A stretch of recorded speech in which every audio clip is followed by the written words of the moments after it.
رسول کریم نے قرآن اپنی راہ کتاب قرآن مجید فرقان حمید کے اندر ارشاد فرمایا، من یطیع الرسول فقد اطاع اللہ۔ اللہ کے رسول نے اپنی نعرہ کتاب قرآن مجید فرقان حمید قرآن رشید کے اندر واضح طور پر ارشاد فرما دیا، من یطیع الرسول فقد اطاع اللہ۔ جس نے میرے حبیب کی اطاعت کی گویا کہ اس نے میری یعنی اللہ کی اطاعت کی۔ سامعین محترم، اس آیت مبارکہ کے اندر رب ذوالجلال نے فرمایا کہ جس نے میرے محبوب امام الانبیاء قائد المرسلین خاتم النبیین والمعصومین حضرت محمد مصطفیٰ صلی اللہ علیہ وآلہ وسلم کی اطاعت کی، سمجھ لو کہ اس نے حقیقت میں رب ذوالجلال کی اطاعت و فرمانبرداری کی۔ معزز محترم سامعین حضرات، رب ذوالجلال نے یہاں پہ اطاعت کا حکم ارشاد فرمایا۔ اب دیکھنا پڑے گا کہ ہم نے امام الانبیاء آمینہ کے لال مدنی تاجدار حضور پرنور شافع یوم النشور صلی اللہ علیہ وآلہ وسلم کی اطاعت کون سی کرنی ہے، کیونکہ اطاعت کی بھی بے شمار قسمیں ہیں۔ چند ایک میں آپ کے سامنے رکھوں گا، ان میں سب سے پہلی جو اطاعت کی قسم ہے وہ ہے اطاعت بالخوف، دوسری قسم ہے اطاعت بالغرض، اور اطاعت کی جو تیسری قسم ہے وہ ہے اطاعت بالمحبت۔ یہ اطاعت کی تین قسمیں ہیں، فرما برداری کی تین قسمیں ہیں۔ اب سوال یہ پیدا ہوتا ہے کہ ہم نے آمینہ کے لال رب کے محبوب صلی اللہ علیہ وآلہ وسلم کی اطاعت کون سی کرنی ہے؟ کیا ہم مدینے کے تاجدار صلی اللہ علیہ وآلہ وسلم سے اطاعت بالخوف کریں، یا پھر ہم مصطفیٰ کریم علیہ السلام کی اطاعت بالغرض کریں، یا پھر ہم اطاعت بالمحبت کریں؟ تو اس کے لیے پہلے سمجھنا ہوگا کہ یہ اطاعت بالخوف کیا چیز ہے، اطاعت بالغرض کس بلا کا نام ہے، اور اطاعت بالمحبت کسے کہا جاتا ہے۔ یہ چیز ذرا سماعت کیجیے گا توجہ کے ساتھ، اگر اس چیز کی سمجھ آ گئی تو انشاءاللہ سوجل آگے جو تقریر کا حصہ ہے بڑے احسن انداز سے آپ کو سمجھ آئے گا۔ سب سے پہلے اطاعت کی جو قسم ہے وہ ہے اطاعت بالخوف۔ اطاعت بالخوف کیا چیز ہے؟ کسی کے خوف کی وجہ سے، کسی کے ڈر کی وجہ سے اطاعت کرنا، فرما برداری کرنا۔ جس طرح کہ بعض اوقات ایسا ہوتا ہے کہ شاگرد جو ہے وہ اپنے استاد کے ڈر کی وجہ سے، اپنے استاد کے خوف کی وجہ سے اپنے استاد کی اطاعت کرتا ہے، فرما برداری کرتا ہے، تو یہ ہے اطاعت بالخوف۔ کسی کے ڈر کی وجہ سے فرما برداری کرنا، کسی کے خوف کی وجہ سے فرما برداری کرنا، اسے کہا جاتا ہے اطاعت بالخوف۔ اور دوسری ہے اطاعت بالغرض۔ اب یہ جو پہلی اطاعت گزری اطاعت بالخوف، اس کے اندر دوام نہیں ہے، ہمیشگی نہیں ہے۔ ہم نے مدینے کے تاجدار صلی اللہ علیہ وآلہ وسلم کی اطاعت وہ کرنی ہے کہ جس میں ہمیشگی پائی جائے، جس میں دوام پایا جائے۔ تو اطاعت بالخوف جو کسی کے ڈر کی وجہ سے اطاعت کی جائے، اس میں دوام نہیں ہے، اس میں ہمیشگی نہیں ہے، تو لہذا ہم مصطفیٰ کریم سے اطاعت بالخوف بھی نہیں کر سکتے، کیونکہ مدینے کے تاجدار کی اطاعت ہم نے وہ کرنی ہے جس میں ہمیشگی پائی جائے، جس میں دوام پایا جائے۔ دوسری قسم ہے اطاعت بالغرض۔ اطاعت بالغرض کہتے ہیں کہ کسی لالچ و طمع کی بنا پر، کسی نہ کسی مفاد کی خاطر اپنے مطلب کے لیے کسی کی اطاعت کی جائے، کسی کی فرما برداری کی جائے، اپنے مفاد کی خاطر اپنا مطلب سامنے رکھتے ہوئے کسی کی اطاعت کرنا، کسی کی بات کو ماننا، یہ ہے اطاعت بالغرض، کہ کسی فائدے کے لیے اطاعت کرنا۔ اس کے اندر بھی نہ ہمیشگی ہے نہ دوام ہے، لہذا ہم مدینہ کے تاجدار صلی اللہ علیہ وآلہ وسلم سے ان کی ہم اطاعت بالغرض بھی نہیں کر سکتے، نہ ان کی اطاعت بالخوف ہوگی نہ اطاعت بالغرض ہوگی۔ اور تیسری جو اطاعت کی قسم ہے وہ ہے اطاعت بالمحبت۔ اطاعت بالمحبت کہتے ہیں کہ جو نہ کسی کے خوف کی وجہ سے ہو، نہ کسی مفاد کی خاطر ہو، نہ کسی مطلب کے لیے، نہ کسی غرض کے لیے، فقط سامنے والے شخص کی محبت میں آ کر اس کی اطاعت کی جائے، فرما برداری کی جائے، تو یہ ہے اطاعت بالمحبت۔ تو یہ جو اطاعت ہے اطاعت بالمحبت، اس کے اندر دوام بھی ہے، اس کے اندر ہمیشگی بھی ہے۔ معزز محترم سامعین حضرات، اسی محبت کے بارے میں اللہ کے نبی صلی اللہ علیہ وسلم نے ارشاد فرمایا کہ قل ان کنتم تحبون اللہ فاتبعونی یحببکم اللہ ویغفر لکم ذنوبکم۔ مدینہ کے تاجدار صلی اللہ تعالی علیہ وآلہ وسلم کے سینہ اطہر پہ اترنے والے قرآن کے اندر رب ذوالجلال فرما رہا ہے، فرمایا میرے محبوب ان سے فرما دیں کہ اگر تم اللہ سے محبت کا دعویٰ کرتے ہو،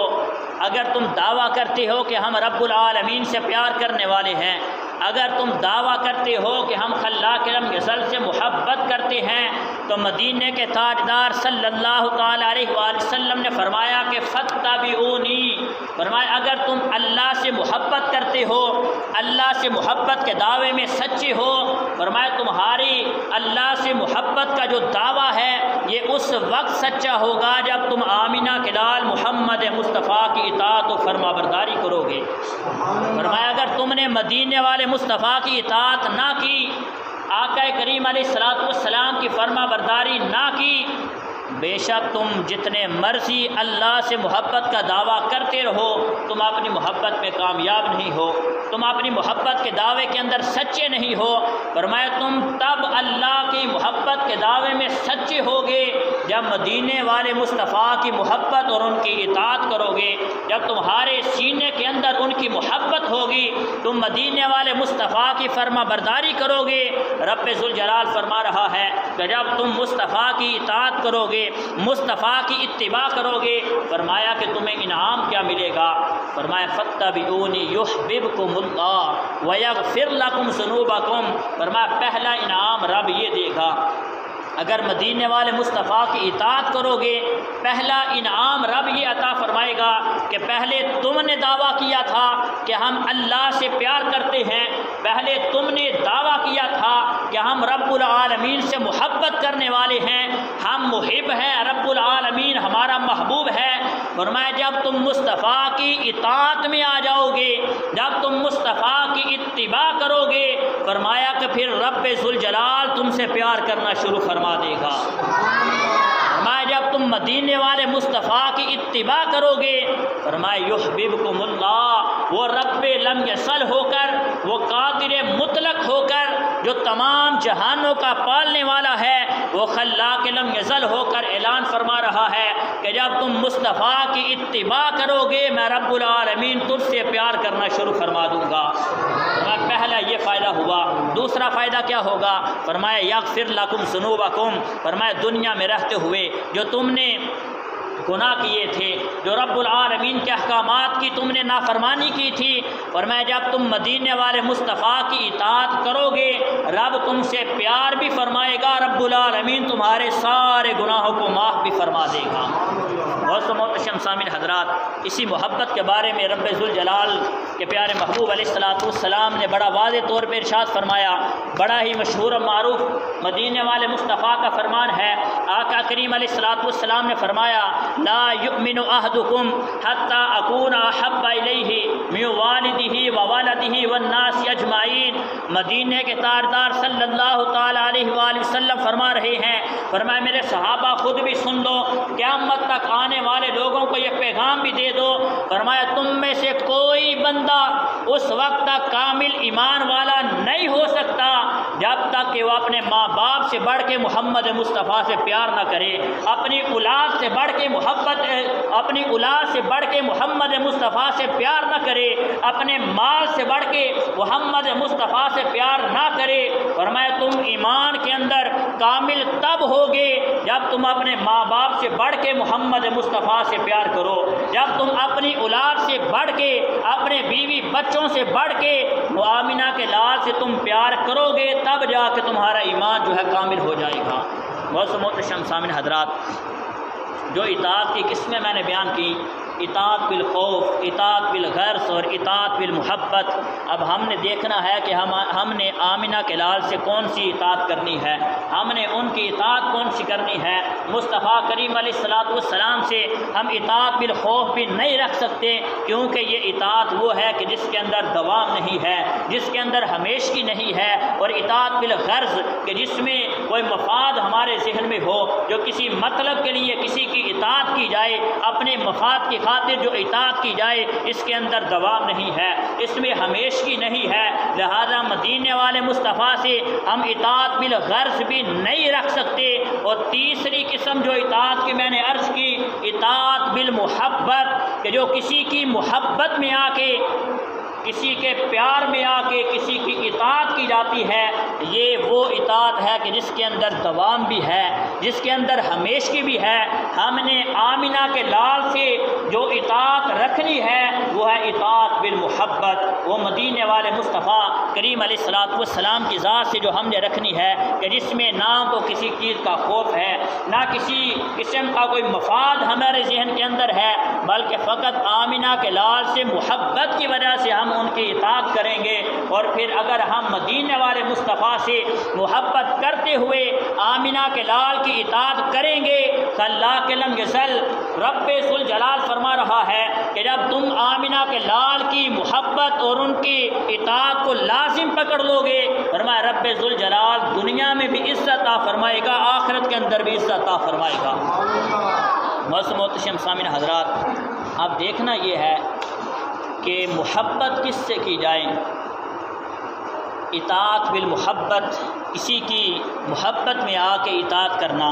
تو اب محبت بھی دیکھی جائے گی کہ محبت کس سے کی جاتی ہے، محبت کس سے کرنی ہے، کس کے اندر کیا کیا خوبیاں ہوں تو پھر اس سے محبت کی جاتی ہے۔ دو تین چیزیں عرض کرنا چاہوں گا۔ سب سے پہلے دیکھا جاتا ہے کسی سے محبت کرنی ہو تو یہ کتنا سخی ہے، اس کا نوال دیکھا جاتا ہے، یہ کتنی سخاوت کرنے والا ہے۔ پھر دیکھا جاتا ہے کہ اس کے اندر کمال کون کون سا ہے، پھر اس کا جمال دیکھا جاتا ہے، تب جا کے اس سے محبت کی جاتی ہے۔ تو محترم سامعین حضرات، اگر ہم سخاوت کی بات کریں، اگر ہم نوال کی بات کریں، تو رب ذوالجلال کے بعد جو ذات سب سے زیادہ سخی ہے، جو ذات سب سے زیادہ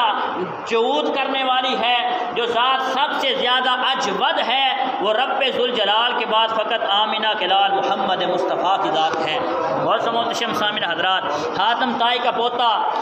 عدی بن حاتم مدینہ کی گلیوں کے اندر لوگوں کو حاتم طائی کی سخاوت کے قصے بتا رہا تھا، لوگوں کو اکٹھا کر کے مجمع لگا کے بتا رہا تھا کہ میرا دادا حاتم طائی جو ہے وہ بڑا سخی تھا، بڑی سخاوت کرنے والا تھا۔ حضرت امام علی مقام امام حسین رضی اللہ تعالیٰ عنہ کا وہاں سے گزر ہوا، آپ نے دیکھا لوگوں کا مجمع لگا ہوا ہے، عدی بن حاتم اپنے دادا کی سخاوت کے قصے بیان کر رہا ہے، لوگوں کو بتا رہا ہے کہ وہ کتنا سخی تھا، کس طرح وہ لوگوں کو نوازتا تھا۔ تو جب اس نے بیان کیا، امام علی مقام امام حسین رضی اللہ تعالیٰ عنہ قریب آئے، اور آقا کریم علیہ الصلوۃ والسلام کے پیارے نواسے نے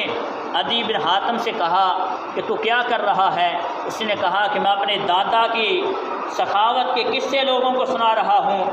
تو حضرت امام علی مقام امام حسین رضی اللہ تعالیٰ عنہ فرمانے لگے، فرمایا کہ تو اپنے دادا کے سخاوت کے قصے نہیں بلکہ تو اس کی کنجوسی کو بیان کر رہا ہے، تو اس کی کنجوسی کو بیان کر رہا ہے۔ وہ حیران ہوا، اس نے کہا کہ یہ کنجوسی کیسے ہوئی، میں اس کی سخاوت کے قصے بیان کر رہا ہوں۔ تو امام علی مقام امام حسین رضی اللہ تعالیٰ عنہ فرمانے لگے کہ تیرے دادا حاتم طائی کے محل کے خزانے کے محل کے 8 دروازے تھے، اور حاتم طائی سخاوت اتنی کرتا تھا کہ اگر کوئی مانگنے والا پہلے دروازے پہ مانگنے آیا ہے، سوال کرتا ہے، حاتم طائی جو ہے اسے عطا کر دیتا ہے، اس کی جولی میں خیرات ڈال دیتا ہے۔ وہی مانگنے والا جو پہلے دروازے پہ مانگنے آیا تھا دوسرے دروازے پہ آ جاتا ہے، حاتم طائی پھر اسے نواز دیتا ہے، اسے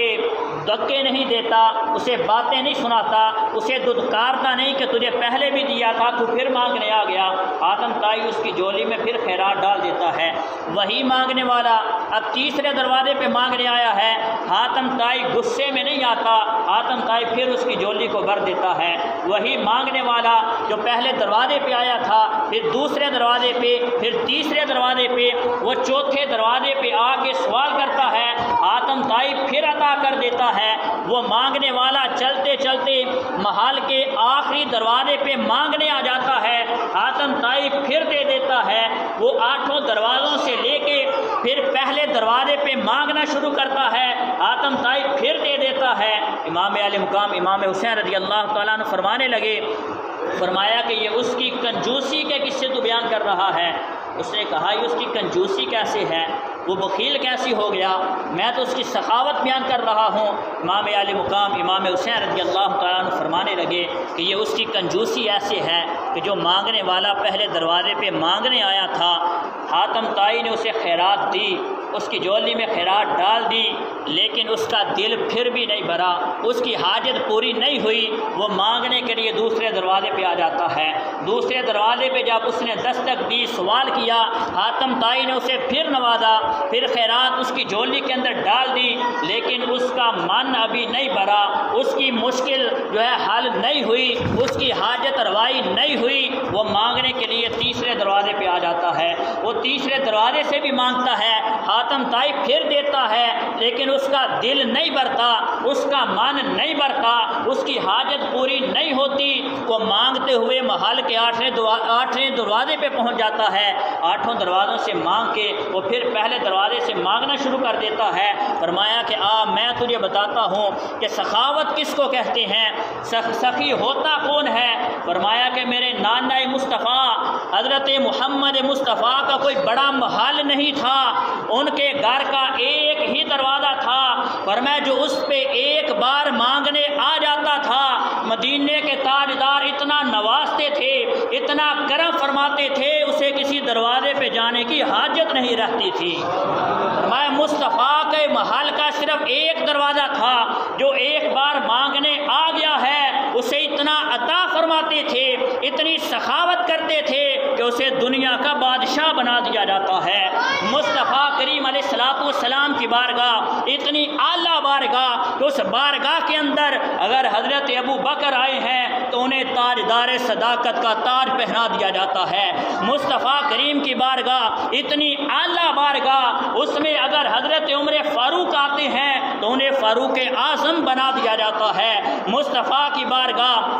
اتنی اعلیٰ بارگاہ ہے، اتنی کمال والی بارگاہ ہے، اتنا کرم فرماتے ہیں کہ مصطفیٰ کی بارگاہ میں حضرت عثمان آتے ہیں تو انہیں غنی و ذوالنورین بنا دیا جاتا ہے۔ مصطفیٰ کی بارگاہ اتنی اعلیٰ بارگاہ ہے، اتنی افضل بارگاہ ہے، اتنے کمال کی بارگاہ ہے کہ مصطفیٰ کی بارگاہ میں اگر حضرت علی آتے ہیں تو انہیں شیر خدا، مشکل کشا، حاجت روا بنا دیا جاتا ہے۔ مصطفیٰ کی بارگاہ اتنی اعلیٰ بارگاہ ہے، مصطفیٰ کی بارگاہ اتنے کمال کی بارگاہ ہے، مصطفیٰ کی بارگاہ اتنی افضل بارگاہ ہے۔ اس بارگاہ کے اندر اگر حسنین کریمین آتے ہیں تو مدینے کے تاجدار اتنا نوازتے ہیں، اتنا کرم فرماتے ہیں کہ سیدہ شباب اہل الجنہ، انہیں جنتی نوجوانوں کا سردار بنا دیا جاتا ہے۔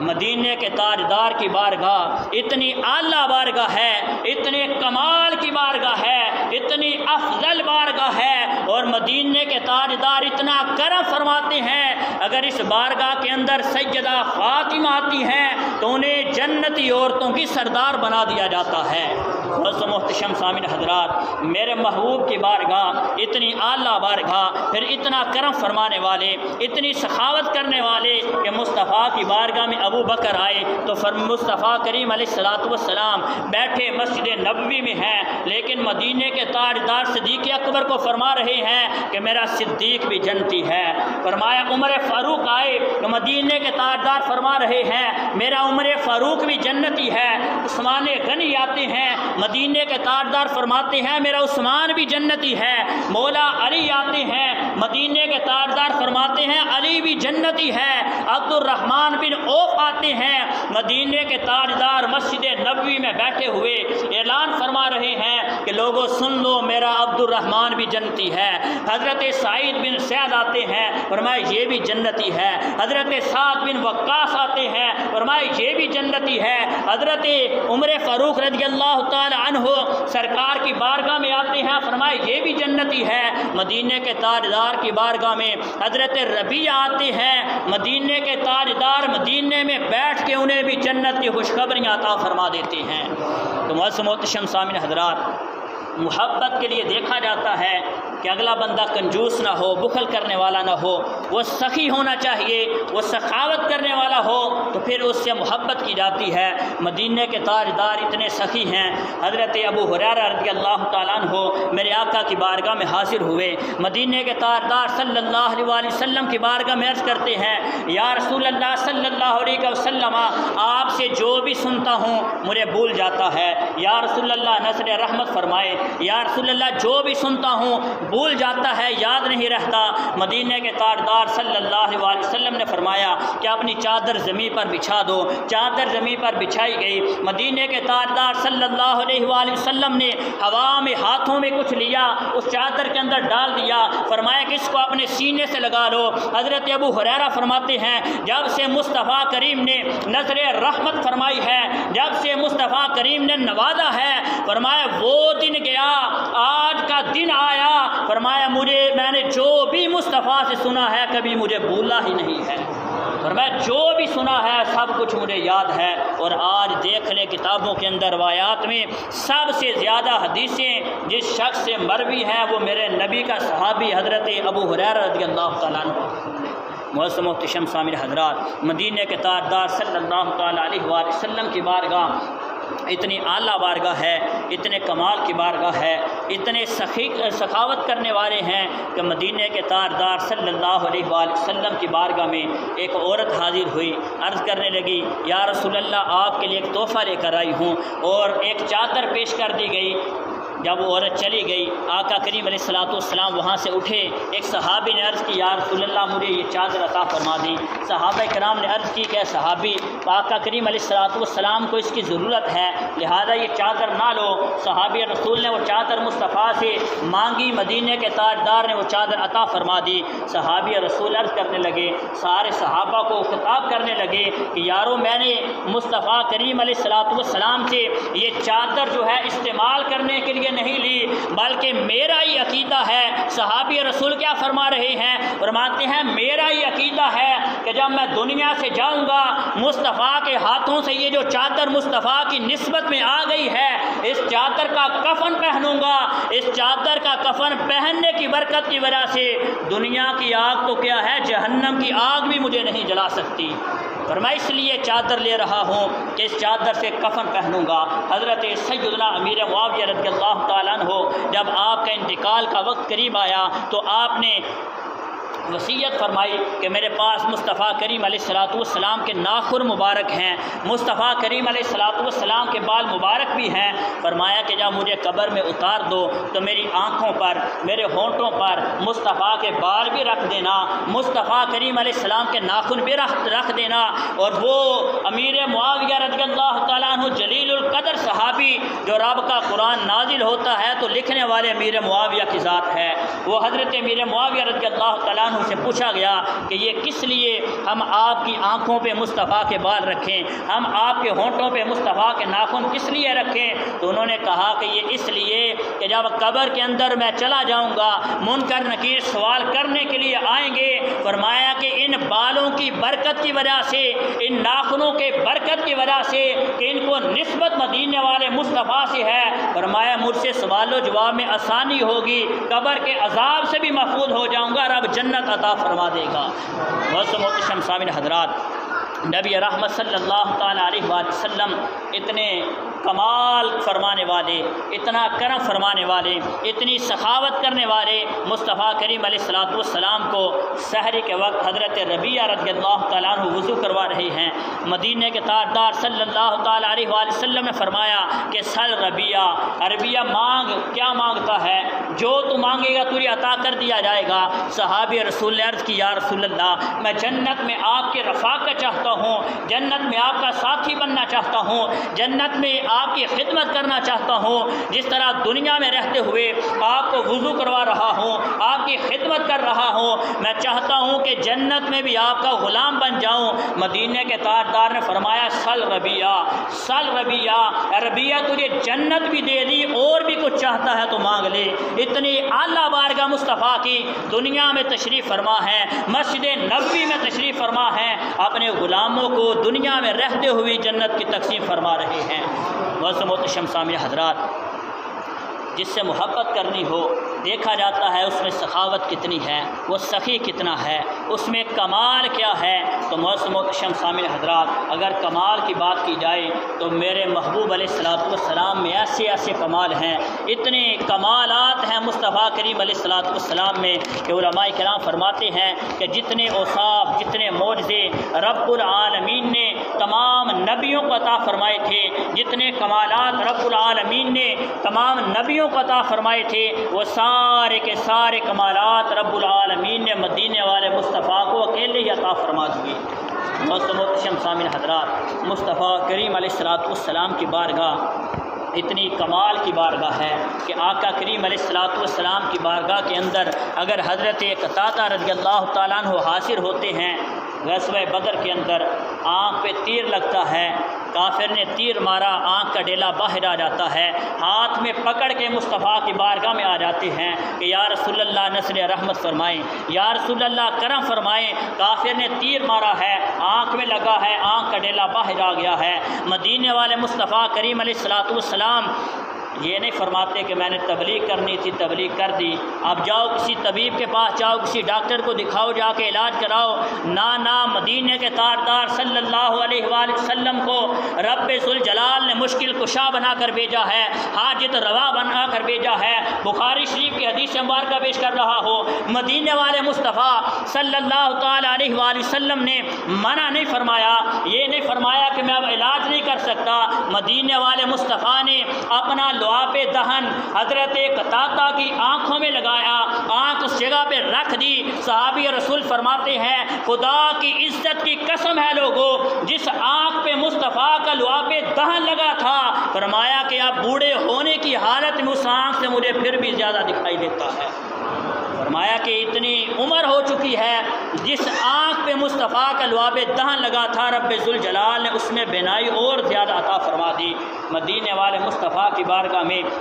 حضرت مولا علی شیر خدا رضی اللہ تعالیٰ عنہ تشریف لائے۔ غزوہ خیبر کے موقع پہ عرض کی گئی یا رسول اللہ، جب آقا کریم علیہ الصلوۃ والسلام نے بلایا کہ علی کہاں ہے، صحابہ نے عرض کی یا رسول اللہ ان کی آنکھیں خراب ہیں، آنکھیں دکھتی ہیں۔ مدینے کے تاجدار نے حضرت مولا علی شیر خدا کو اپنے پاس بلایا، حضرت مولا علی شیر خدا کی آنکھوں پہ اپنا لعاب دہن لگا دیا۔ مدینے والے مصطفیٰ کے لعاب دہن میں یہ کمال تھا، لعاب دہن لگنے کی دیر تھی، رب ذوالجلال نے مولا علی کو شفا عطا فرما دی۔ محترم سامعین حضرات، دیکھا جاتا ہے جس سے محبت کرنی ہو اس میں سخاوت کتنی ہے، اس میں کمال کیا ہے۔ مصطفیٰ کے اگر کمال گنے جائیں، شمار کیے جائیں تو ہماری زندگیاں ختم ہو جائیں گی، مصطفیٰ کے کمال کبھی ختم نہیں ہو سکتے۔ مدینے والے مصطفیٰ کریم علیہ الصلوۃ والسلام کو رب العالمین نے ایسے کمالات عطا فرمائے جس سے محبت ہو دیکھا جاتا ہے اس میں جمال کتنا ہے۔ حضرت امام عبد الوہاب شعرانی رحمۃ اللہ تعالی علیہ فرماتے ہیں کہ جب مدینے والے مصطفیٰ کریم علیہ السلام کی ولادت ہوئی، حضرت آمنہ سلام اللہ علیہ فرماتی ہیں کہ میں اپنے بیٹے کو دیکھنا چاہا تو کیا ہوا؟ فرمایا نصرت الیہ فاذا ہوا کالقمر لیلۃ البدر، فرمایا کہ جب میں نے محمد مصطفیٰ کو دیکھنا چاہا تو میں نے کیا دیکھا؟ فرمایا جب میں نے پہلی نظر مصطفیٰ کے چہرے کو دیکھا، فرمایا ایسے لگتا تھا چہرہ اتنا نورانی تھا، اتنا نور والا چہرہ تھا، ایسے لگتا تھا جیسے 14ویں رات کا چاند مصطفیٰ سے نور کی خیرات مانگ رہا ہو، اتنا نورانی چہرہ تھا۔ فرمایا کہ مصطفیٰ کا چہرہ جو ہے 14ویں رات کے چمکتے ہوئے چاند کی طرح نظر آتا تھا۔ حضرت جابر بن سمرہ رضی اللہ تعالیٰ عنہ فرماتے ہیں کہ ایک مرتبہ ایسا ہوا 14ویں رات کا چاند بھی چمک رہا تھا اور مدینے والے مصطفیٰ آرام فرما رہے تھے، تو میں نے یہ سوچا کہ یار میں دیکھوں تو صحیح کیا مدینے کا چاند زیادہ حسن والا ہے، زیادہ نور والا ہے، یا آسمان کا چاند زیادہ نور والا ہے؟ تو حضرت جابر بن سمرہ رضی اللہ تعالیٰ عنہ فرماتے ہیں کہ میں بالآخر اس نتیجے پہ پہنچا اور میں نے یہ فیصلہ کیا کہ آسمان والا جو چاند ہے وہ کم نور والا ہے، مدینے والے مصطفیٰ کا چہرہ اس سے بھی زیادہ نور والا ہے۔ حضرت